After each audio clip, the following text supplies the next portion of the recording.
If you've been listening to Dharma Drops and have enjoyed the show, then you're going to freaking love the brand new exclusive Dharma Drops merch collections. Yep, you heard that right. You can get Dharma Drops stuff now, and I am so excited about it. When I launched Dharma Drops February 1st of 2019, I kind of sort of knew that I wanted to have merchandise one day, but that seemed like something so far off in the future.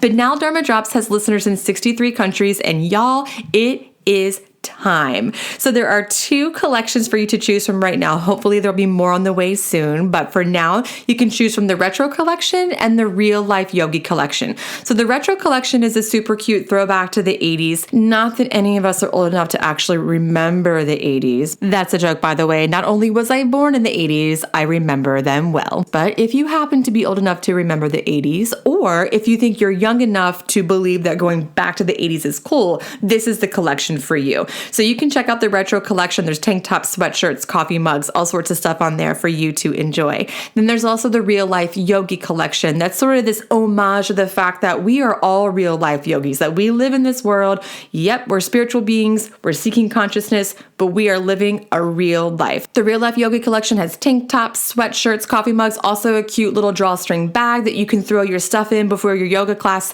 So check it out. If you've been listening to Dharma Drops podcast, then this is a really great way to show your support. Not only does it show your support for Dharma Drops, but it also shares it with others. And plus, it's a one-woman show over here. This voice, me, Rebecca Warfield, I'm doing all the work over here. So to help keep Dharma Drops coming, to keep producing episodes, rocking your Dharma Drops merch is an easy way to show the love. Okay, head over to shopdharmadrops.com and you can check out the 2 new collections. That's shopdharmadrops.com, shopdharmadrops.com, shopdharmadrops.com. All right, guys, enjoy the collection and enjoy the episode. Oh, and happy winter solstice. This is Dharma Drops with your host, Rebecca Warfield. This podcast is a little bit about yoga, a little bit about life, and a little bit about whatever. And just as a warning, this podcast is unscripted, so that means I might regret a few things that I say. But hey, maybe I'll say some pretty awesome stuff too. Remember, these are musings, not truths. Buckle up, giddy up, because here we go.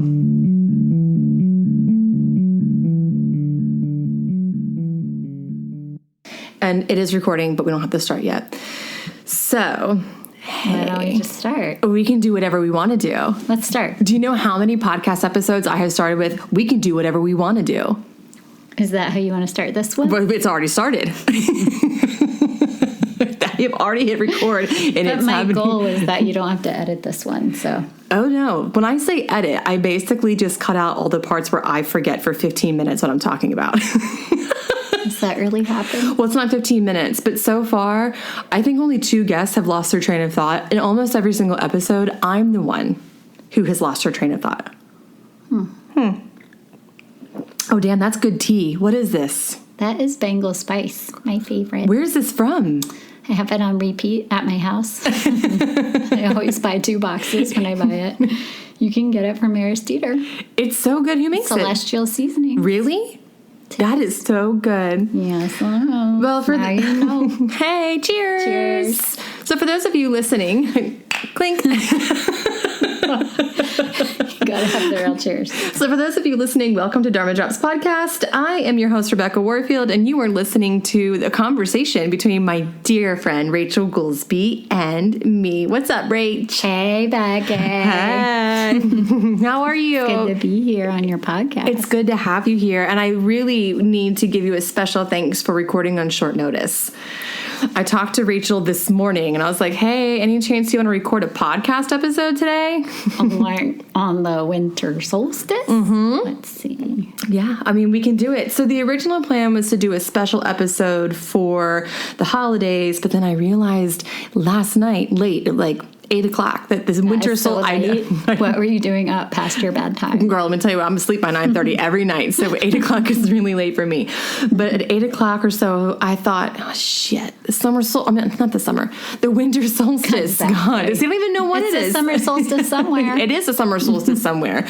The winter solstice is happening this weekend, and I felt like it was a big missed opportunity. So for those of you who saw some social media posts about like a big special episode, I have decided to put that on hold for the Dharma Drops 1 year anniversary, February 1st. Woo-woo. Yeah, girl, I can't believe it. It's happened. Wow. It's happening. Yeah. Almost 365 days. And it's felt like 7,000. But who's counting? Me. Right. You are counting. I am counting. So, Rachel, you are here to chat about the summer. I keep saying summer. God, guys. Summer on our mind. The summer. Well, we're near the beach, and I got on my car because we're in Rachel's super sweet office studio space. I got on my car, and we're really close to the beach right now.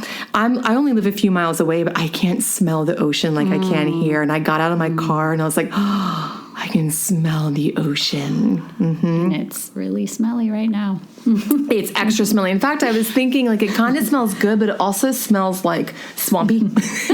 It's like really stinky. Why is it stinky? I am not privy to that. I think it has something to do with the way the wind is blowing. Oh, really? The fish Ew. smell, the tide moving, I don't know. I try to really love the ocean. I do love the ocean, but it's just a little gross in there sometimes. I mean, Yeah, it's just like life. Yeah, it is. It's a little stinky. You just gotta trust it. You That cannot. stinky smell is not gonna kill you. You and cannot it's trust gonna the get ocean. washed out. It will get washed out, but I have said many times on this show and in my life, you cannot trust anything that comes out of the ocean. Oh. Well, there's so much to be said about that. It's not true, but it all scares me a little bit. So you are here to talk about the winter solstice, but since we now have listeners in officially 63 countries as of today, which blows my mind, I thought it'd be nice for a moment for you to share who you are as a yogi and how you got to this point. How did you start practicing yoga? God. Well, I learned it first from my dad growing up. I think I was 3 years old when he taught me a yoga pose. Really? And then when I was 16, I started studying out of a book and taught myself. There were no teachers around, like there weren't studios. And I would go to satsang every month with my dad because he was part of an Indian religion later on in my life when I was like 8 years old. Oh. He started following what he called the path. So I feel like I started pretty young as far as being an American, growing up in that time. And then I just kept going, yeah. And 30 years later almost. Wow, that's crazy. From 16. I was telling someone today at the studio, I said, I'm recording a podcast with my friend Rachael Goolsby, and I'm pretty sure she's been practicing for like 25 years or more. Yeah? Yeah. That's when amazing. To say almost 30, it makes me like, oh my God. Wow, I'm so old. And you studied in Thailand for a little bit too, right? Is that where you learned Thai massage? I was already doing Thai massage, so I went to massage school right out of high school. So I was 19 when I graduated, and then right after that I started studying Thai massage. And then it was intermittent because there weren't a lot of teachers that did it around. So whenever I saw something come my way, wherever I happened to be living, I would be, oh, Thai massage, I gotta go. So it was so natural. And I remember them saying how it was like a dance, and I started dancing. So it was all felt very like, and then of course, like Thai massage has a lot of links to yoga. Sure. So yeah, it was very beautiful the way I never left any of it. I'm still doing all of it. It's all like I found my path in that way. Yeah. Really young, I feel like. Like your dad, you're on the path. Yeah. Yeah. So to speak. Yeah. I was actually thinking about you and massage today. I think it's because we were talking about recording, and you're like, maybe we should record at my office because my dog and my kids and all this stuff. And I was thinking about when I came to your house for a massage one time. What's your dog's name? Sweet Potato. Sweet Potato was snuggled up next to me, licking my arm the whole time. And it was the sweetest Only thing. you would have let that happen for a whole massage. It was oh, please, little doggy, come lay with me the whole time. Well, yeah. I think It takes a special person to let her stay. I love dogs. I want all the dogs to sit with me. No, you're such a dog lover. I am. Little Hanky and Sweet Potato could be BFFs. Okay. Have a doggy date. Yeah. So the winter solstice is coming up. Today is Tuesday. So we have a few days until it's actually here. But when people are listening, it'll be the 20th. So they're going to be right at the precursor to the winter solstice. And so my knowledge of the winter solstice is relatively limited, other than the fact that it's the darkest day of the year for those of us on this side of the earth, But in terms of a more spiritual perspective, I'd love to hear more about what the winter solstice means for us. Yeah. I've been thinking about that since you asked me. Because initially, I had told you we're doing a little workshop on Saturday, that day, the day of the solstice. Well, it actually happens that evening, and it's the 21st. And it's like 11:19 at night. Yeah. Is when the actual solstice is marked. And one of my friends was like, oh, do the event at that time so I can feel the earth tilt. That was so funny. I mean, that's so great. But so I was already thinking about the solstice, but in the sense of like, it's the darkest time of the year, and we go into it like it's a point in time that's, it's where we have that shortest day and the longest night. And then you can think of it like rippling out in both directions, backwards and forwards. Like, okay, that is actually also the point in time where it starts to turn back into the light of the year. And it's such a beautiful way of marking, a year. Yeah. You can mark to these markers in time to like kind of help us understand where we are in our life. Like, like you have your February 1st date, like that's a marker in time that means something to you.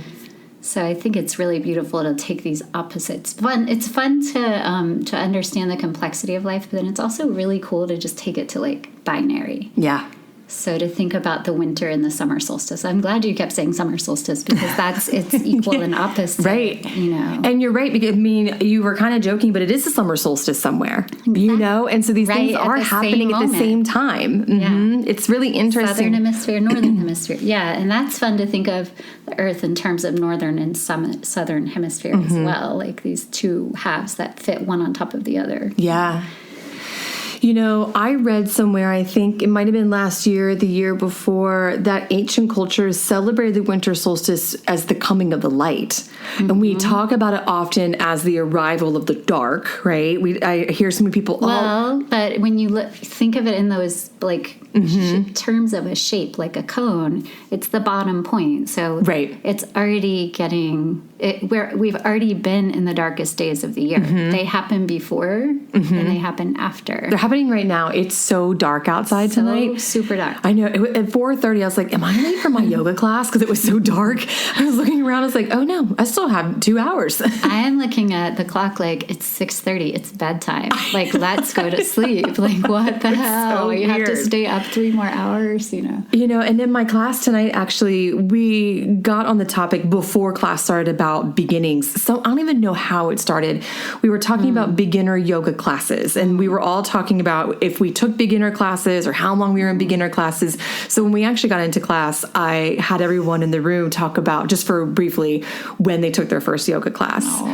And then we mentioned, as well, I say we like they were talking as I was teaching, I mentioned that, we're talking about beginnings, but I keep saying summer. Someone has got to stop me. The winter solstice, it is the beginning, right? It's the beginning of this next phase, and I've always heard that the intentions that we set or the thoughts that we think during this time, that darkest time at the solstice before the light comes, really plants the seeds for what's to come in the new year. And that's, the idea of planting a seed. We don't plant a seed in the light. We plant a seed in the dark. And it also makes me think of when I first heard this, heard it, about how, and this comes from the Bible, that the day actually starts with the night. And to think of your whole day. So I started doing that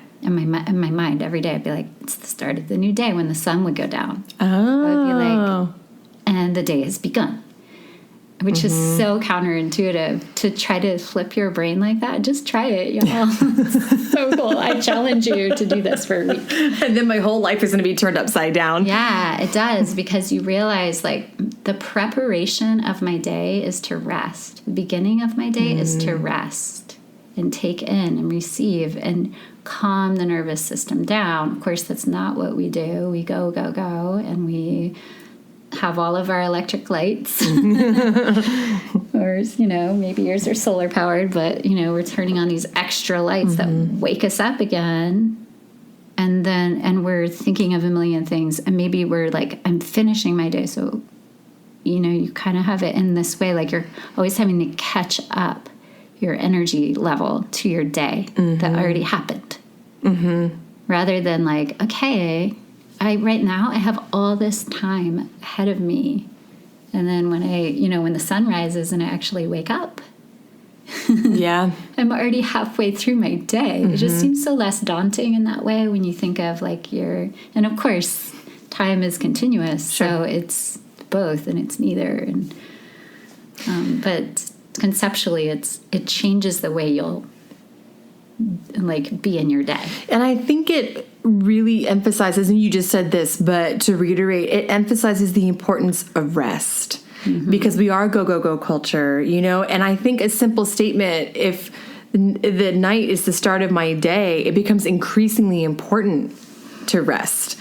I am not afraid of sleeping. Yes, lead the revolution. I am not afraid of sleeping at all. I can't even make it to nighttime to start my day because I'm already asleep. So good. But I think for a lot of people, for sure, it's flip-flopped. I can't tell you how, my students at UNSW, they're exhausted during the day and they're trying to power through, and it is flip-flop. They're resting during the day and partying at night.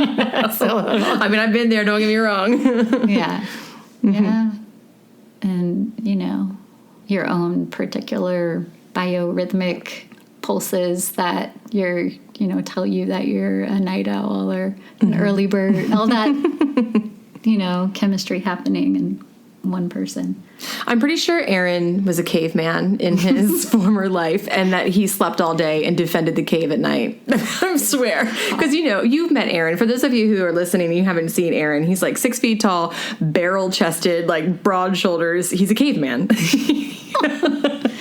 And he walks around with this heavy footstep, and I always tell him you're fee-fi-fo-fumming, because he's fee-fi-fo-fum as he moves down the hall. He's gonna kill me. He's the caveman that puts together sweet traveling podcast cases. He does, beloved. He does. I have for those of you listening, I have a pretty sweet little case with all these compartments for my podcast stuff that Aaron made for me. It's pretty cool. But he could be up all night and he could sleep all day. And he said that he told me the other day he feels the most productive around 2:00. 2:00 is when I'm I gotta stop. Siesta time. I have gotta get out of here. I'm usually done. My momentum is really slowing down around that time. He's the exact opposite. So the biorhythmic thing is pretty interesting. It's weird. Yeah. It's real. It's a real thing. It is a real thing. When you have kids, you have to like rally around what their schedule is. So it is not easy because I'm a night owl, and their day starts in the morning. I didn't know you're a night owl. The whole like starting your day when it starts getting dark has helped me to adjust to that. Interesting. For sure. That's interesting. Yeah. So when we were chatting about recording today, you had mentioned that, wait, what were you doing? You were building a fence for your dog with parts of your roof? That's right. Waste not, want not. Yeah. So yes. Wait, but you have a roof still, right? It's sad to say, but a new, one of those asphalt roofs that last for 40 years or something. Yeah. We replaced our beautiful cedar roof that needed to be replaced. So I had them keep some shingles. So yeah, she gets a cedar fence. So sweet. But she's so excited about it. Sweet pea or sweet potato. So you were saying though that when you were building the fence, you started thinking about the solstice and decay. Can you share a little bit about that? Yeah. Well, not so much decay as dismantling. It made me. Well, I was traveling around my garden and just in a gardening state of mind because I had been gardening at a friend's earlier in the morning, helping her get her garden ready for the Cape Fear Garden tour coming up in April. So we go there every month and we help her in her garden. Just to interrupt, here you are at the solstice helping your friend get her garden ready for April, right? Isn't that like what we're talking about, right? It's starting now. Yeah, exactly. Yeah. Sorry, so you're helping your friend. Full circle with the seed. So I came naturally home for a moment. I took a walk around my own garden, and then it started making me think of your podcast because I was thinking of what do we do in the winter solstice? Because we had also talked about how we want to do less. So what is that like when you say yes to something knowing that you want to be doing less? Like that thing has to mean something to you, right? Yeah. And I just started thinking about how the garden it's so much easier to see like what you have underneath the garden. So it's like with the structures that are supporting the garden when things die off. And then you can look at those underlying structures. And I'm thinking of this also like now talking out loud with you conceptually of how we can do the same thing with ourselves. We let things symbolically die away. And we really let them die. And so when we let things die, what happens in our hearts? We grieve. So it's not easy to let things die. And when we live in our culture, which tells us to stay away from death, we must be younger. Look at plastic surgery. We're always trying to be younger in our culture. And so we don't even acknowledge the beauty of aging, which I think there is one. I mean, look at us. I am like, I'm just thinking of this, like at least as an idea to start us out. But I was looking at the underlying structures in my own garden and going, do that with that, take that thing apart, don't need that anymore, that's getting thrown away. It was just so much easier as things had died back in a way to then reassess and like it's time for cleanup in a way, like it's time to just get rid of things and move things around and reorder them. And when you're quiet and you're doing less, it's the time of the year you can do that. I like that. Look at the underframe, the underpinnings of life. Yeah, and it's you're even if you're on some wacky rhythm, the pull of the dark. Still, you're probably going to sleep a little bit more, I would think. I don't know. I'm sure there's studies done in the winter time of year than you would in the summer. I don't know. Maybe not. Maybe I feel amazing in the winter because it's so hot here in the summer. But maybe you're working harder in the winter or in the summer, so you sleep more. I don't know. But it's this. There's a pull.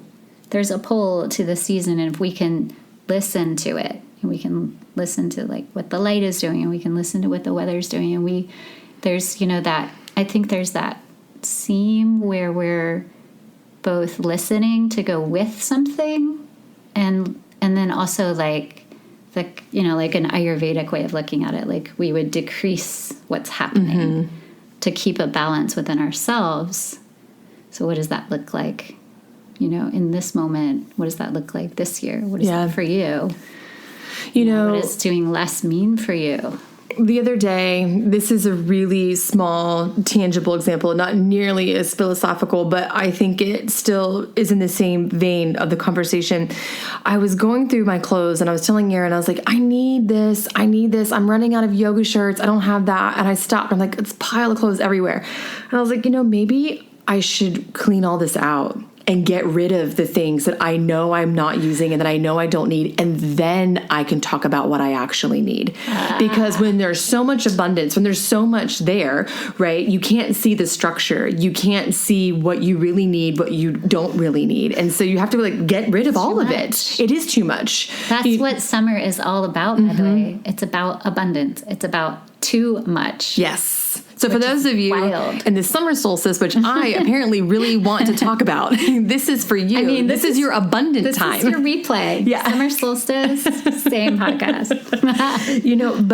I was just imagining when you're talking about your yard, just these bare trees, and then I'm from Western Maryland, and it's when those trees are bare and the ice comes and it's heavy and it's still, all these parts of the trees break away that aren't needed anymore, that are weak, that are diseased. Winter keeps going. Yep. And then we're just starting. So it also, the winter solstice marks the beginning of winter as we know it as a season. Yeah.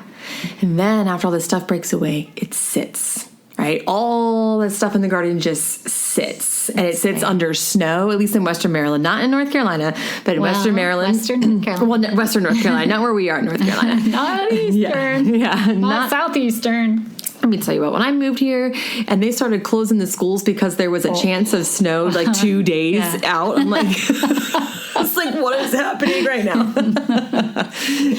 It's real too. People will crash into each other. It is not, you should just go ahead and close. The first time I ever, I've never been in a car accident, knock on wood, sorry, I know listeners, that was loud, but the first time I ever spiraled out of control in my car, it's because I had to go to school and I was driving and the roads weren't fully cleared yet, but we had to go to school because we don't close school for a chance of snow. You mean you had to drive in actual snow? Yeah, and then I guess I hit my brake too hard and I spun in a million circles and I drove a 1998 Volkswagen Bug. So and it had a sticker on the back that said porn star. I don't know why.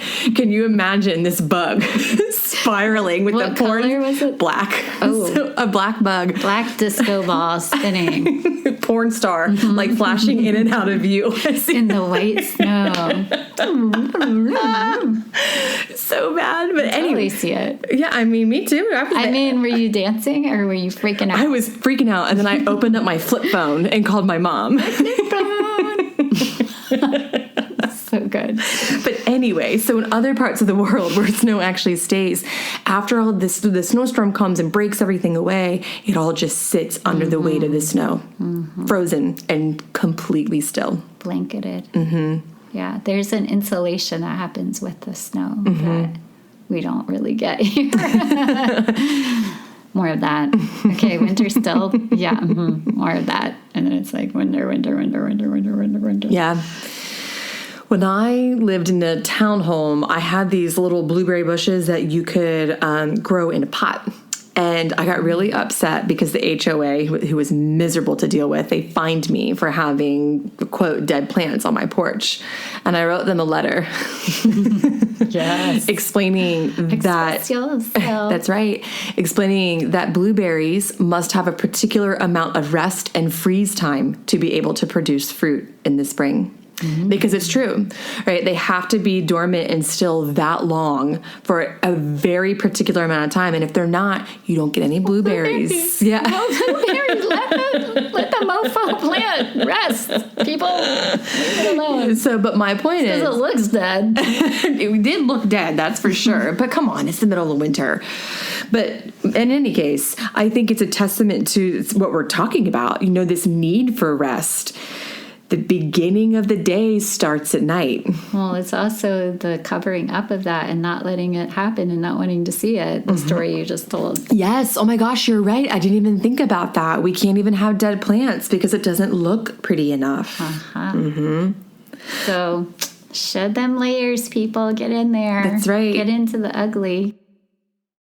With 2020 just around the corner, many of us are figuring out our New Year's resolutions, goals, and intentions. And I'm here to tell you that no matter what your goals or intentions are for 2020, you can achieve them.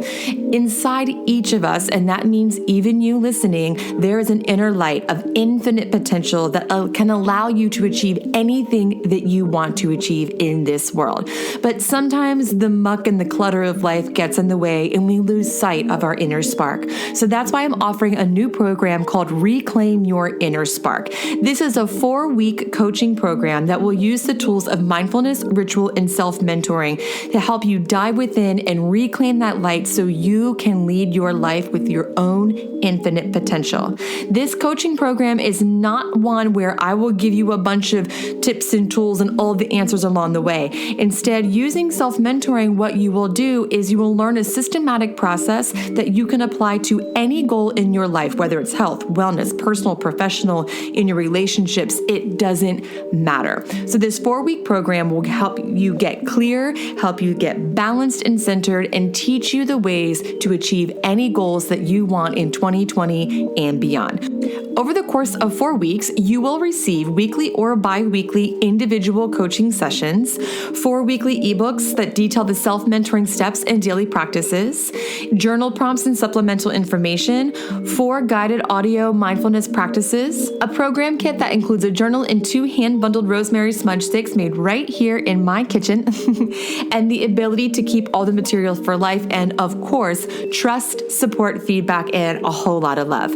Registration is now open, and it's open on a rolling basis, but go ahead and register soon because there are limited spaces available. So head over to shopdharmadrops.com, that's shop Dharma, DHARMA, shopdharmadrops.com, and register for Reclaim Your Inner Spark so you can learn the steps and process to achieve any goal your heart desires in 2020 and beyond. I think of that too because, that's what I was going on with this idea of dismantling. Oh, yeah. Right? Like, so then you take things apart. What are you going to find underneath that? Mm-hmm. Ugh. You know? Yeah. And it's like, it's part of life. So I think if we do look at something like decay, like you were mentioning, then how do we do that as people? That's the big question. Like, how do we take things apart purposefully because nature's decaying? Why wouldn't we want to understand that process? So we take things apart as a way of letting things die, right? Mm-hmm. But the beautiful part of that is when we dismantle our lives, for instance. Whatever that means to you, if that scares the shit out of you, or whether you're there right now in some part of your life.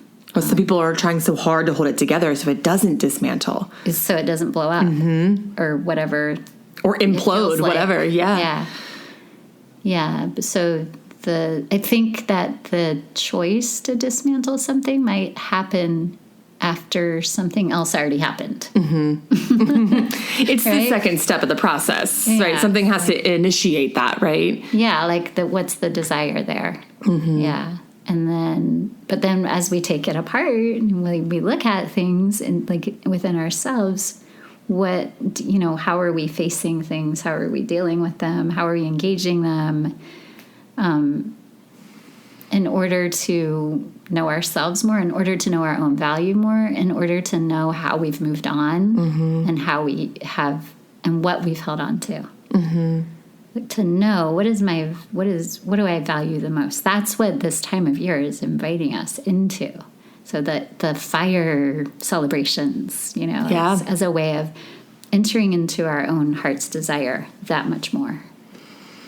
I was just thinking too, while you were talking, it's in these periods of stillness, if I'm really paying attention, where I start to understand my patterns and my habits, right? Because things start to fall apart, things start to dismantle, they decay, whatever you want to call it. And I'm faced with the realities of the choices that I made. And if I get really honest with myself, it's often in those dark moments where I'm like, oh yeah, I've been here before. you know, because I feel like the way we do one thing is the way we do everything, you know? And so if I get really clear with what I've been doing, if I can let all that other stuff dismantle, decay away, I can recognize the pattern, and then I'm empowered to make new choices. Otherwise, I'm sitting with all the abundance, all the leaves, all the clothes, whatever it is on top, just hiding the bullshit. You know, sorry, do you have neighbors? I'm like in here cussing in your office. They're good. It's after hours here. Yeah. So well said, because it's like, it's all of the trash that nature just decays. Mm-hmm. And you don't have to worry about it. It disintegrates itself. Mm-hmm. You know, so to think of it in that way, it's like, oh.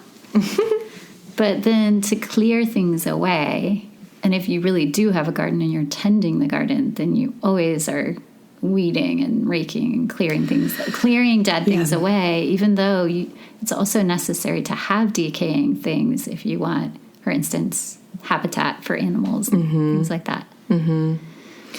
So what do you recommend that we do? So like, we're all supposed to sit around and dismantle and rot. No, not really. Yeah. Really, like, I hadn't thought about it like in such depth before, like what we're doing Saturday. You're resting, you're doing a nourishing yoga practice, you're listening to sound, you're moving slowly, you're resting, you're honoring that time in your body and yourself. And then I'm going around giving massages. Like that, my answer to this season is like tea, rest, nourishment, get massage, hang out with a friend for an hour in this, while other people may be running around crazy, like purposefully take your time, create more space, and do less. Yeah, I think that's what I think is called for right now. I think what you said too, like that feeling of when you say yes to something when you really want to say no. I feel that more this time of year because, like you said, the summer is filled with abundance. So it's like, yes, I want to do that. Yes, I want to do this. Yeah, I want to have a good time. Yeah, I want to have a beer with you. Yeah. And then every year around this time, it often surfaces as frustration, and suddenly I'm like, no, I've done too much. I can't do anything else for you. And it's like, it starts to become like a little bit of anger for me because I've been saying yes so much. And so I think this So the anger is around you feeling protective over your time. And I hadn't really thought about it until now in this conversation. That's why I love recording these podcasts. I learned so much that it's not, anger is always a blanket. I believe that if anger is a blanket and you lift it up, what you find underneath is something very different, right? The anger is just my response to wanting to move in and then feeling like I can't. Well, and it's also asking you to look at whatever's underneath it. You know, it's if you look at it in those terms, it can also be the very thing calling you in. I'm feeling like this. What's there? I wish you guys could have seen the gesture she just made. It was like, to quote my dad, it was sassy. I was just telling someone the other day, my dad was like, "Don't sass me," when I was a teenager. And I was like, what is sass? That would be such a great video of like your dad, like, ask him what sass is and tell him to show you in his body what it means. And then, like, he was so pissed because he was mad at me. I was like, what is sass? Yeah. That's what sass. The last 10 years of your life. Oh, man. What were we talking about? Oh, you know. Anger, blanket, lifting it up, what's underneath. So you were saying that you had felt frustrated when people were asking you to do things this time of year compared to the summer. Yeah. And so then what did you do? Where were you when you got to that point where you wanted to be like, no, get away? Well, actually, this time... hi, Becky. What do you want to have? No! That's my standard go-to move. But lately, I've been trying to just kindly say no and not actually give a lot of explanation. Because that's something I've been working a lot with in my life, is not explaining why I can't do things. Just, I'm not able to. I'm not available, and what that's done is it set aside time for things that I do want to do or things that serve me more, and even maybe not fully nourishing, right? Like I'm at home building my own business, which isn't always like the most exciting, nourishing thing, but in the long run, it is. And you want to be doing that. And of course, there's always those things that we don't want to do for the thing we want to do. Right. Yeah. Yeah. Yeah. So restorative yoga is good. Massage is good. Tea is good. How about nothing? Nothing is good. Are you able to do nothing? Most people are not able to do nothing. No, it's so hard.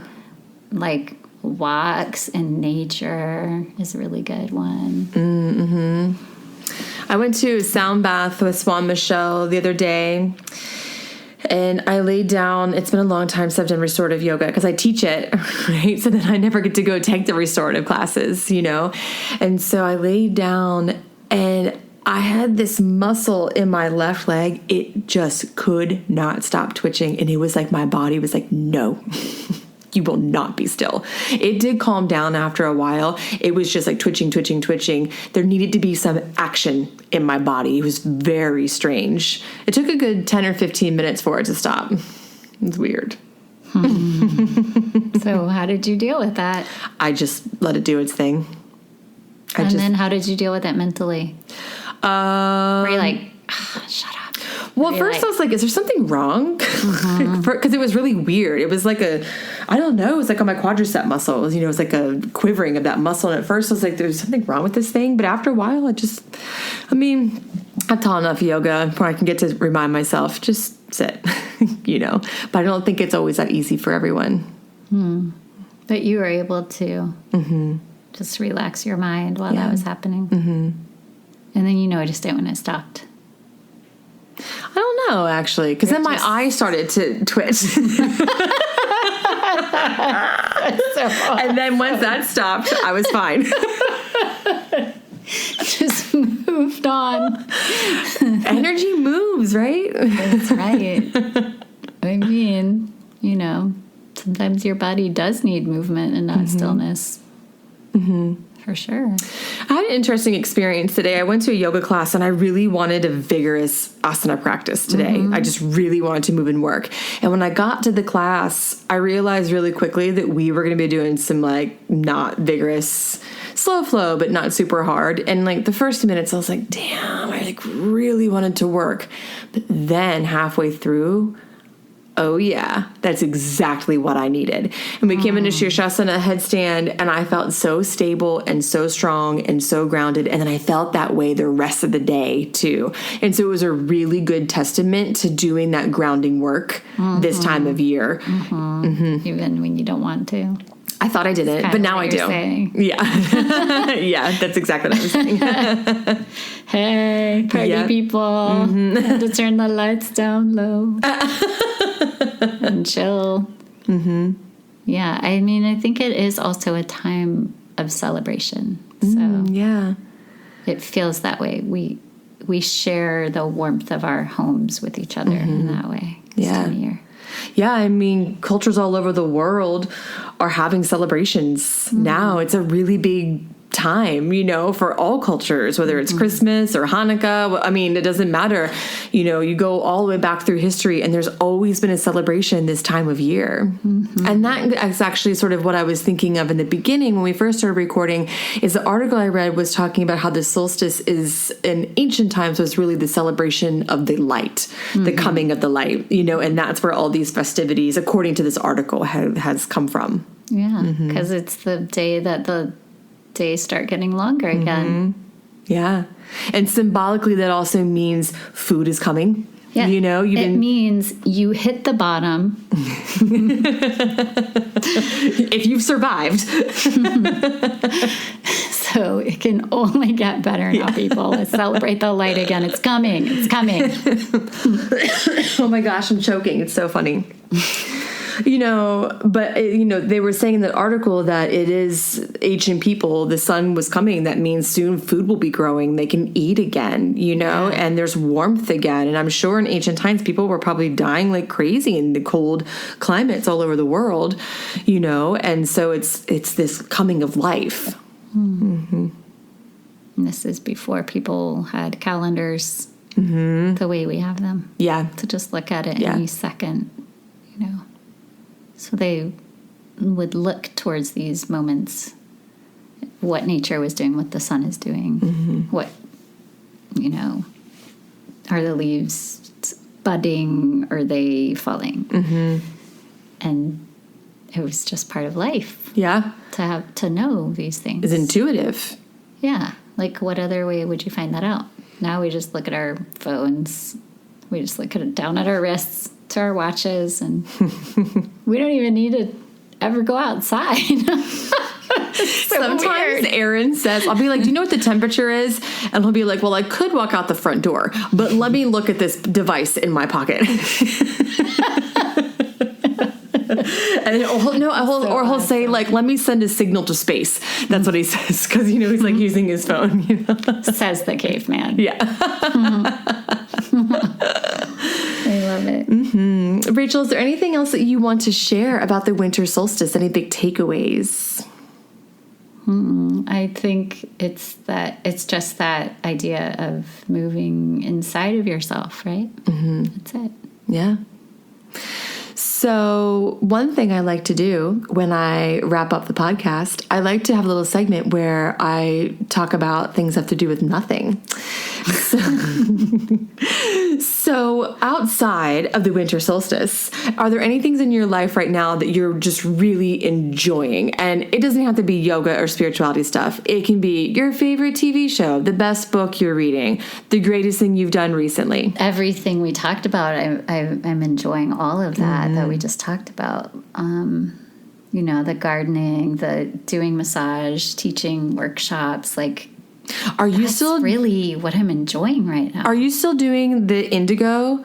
Yeah. Do you grow your own indigo, right? Well, I have. My last batch died, unfortunately. Oh.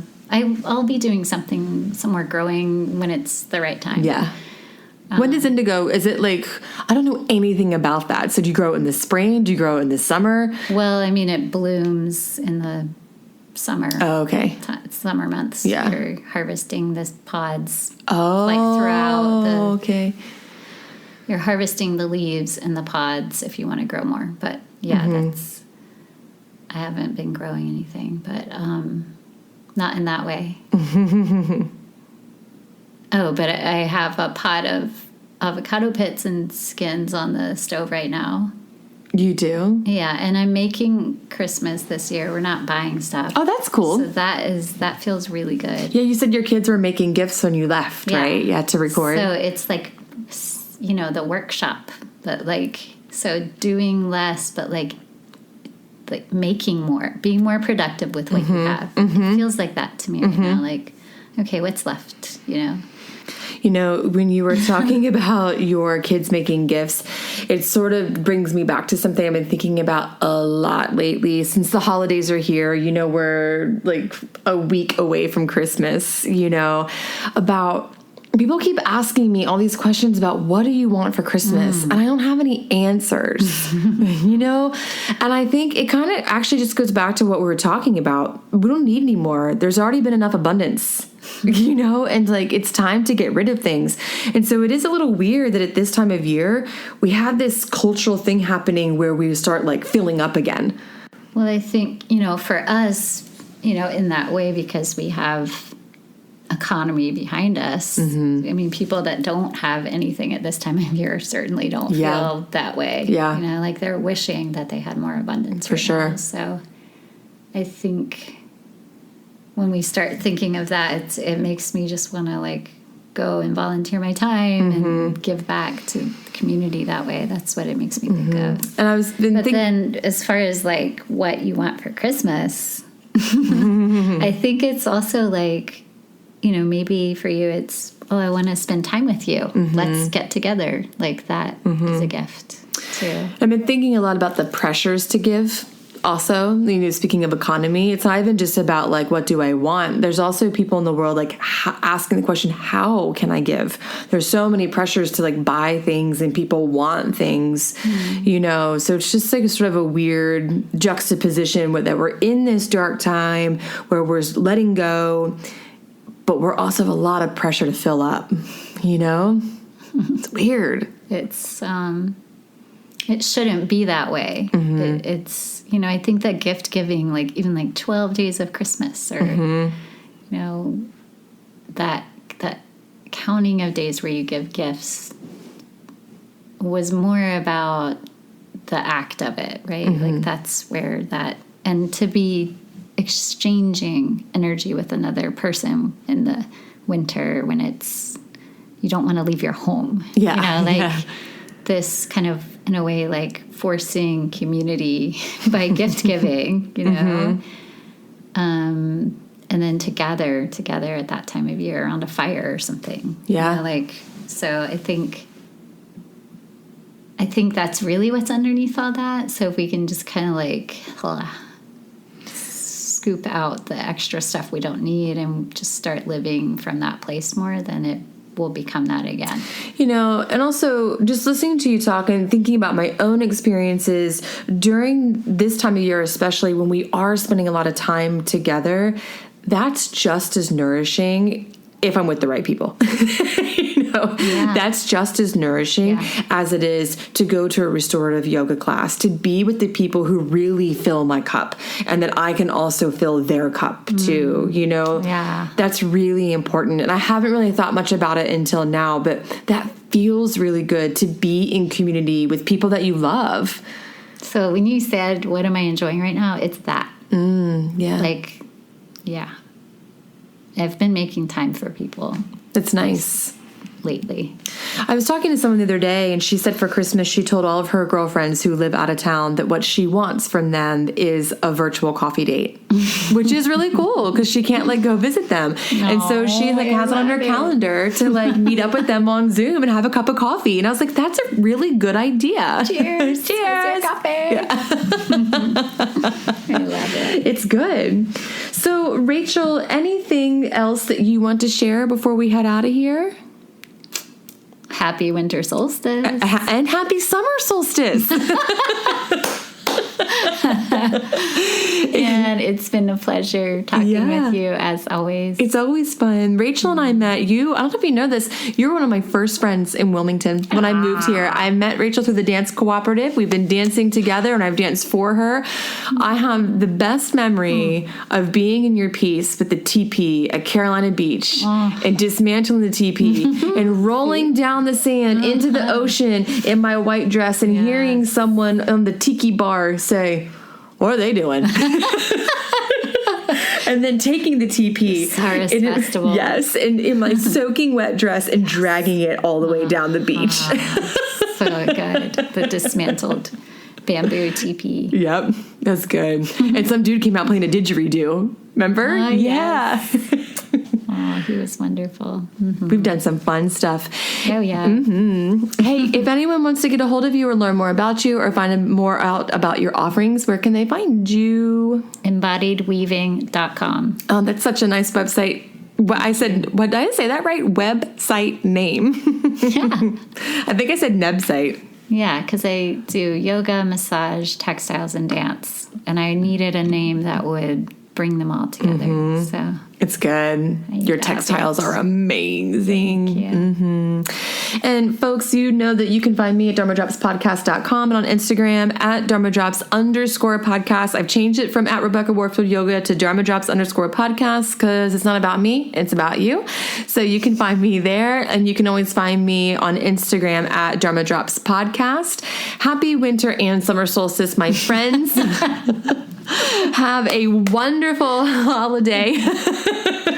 Hey, people, listen where it's the summer solstice. Yeah. Look, Argentina is bringing it. They're one of the top 10 countries of listeners. So I'm just saying. What's up, Argentina? What's up?